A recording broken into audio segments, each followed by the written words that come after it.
Welcome. In this video, I'll show you how to change your iMessage name. Alright, it's actually pretty easy. So first up, go ahead and open up your iMessage or messaging app. And then once done, just go ahead over to the top left, click on Edit.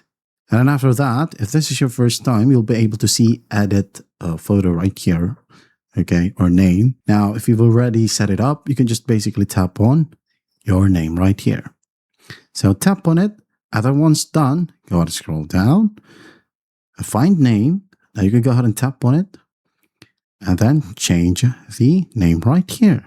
Make sure to tap on ABC, so your keyboard will pop up. All right. And then once that's done, go to the top right, tap on Done. And then after that, tap on Done.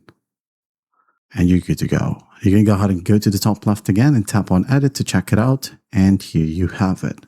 That is how you change your iMessage name. I hope this video helps, and I'll see you in the next one.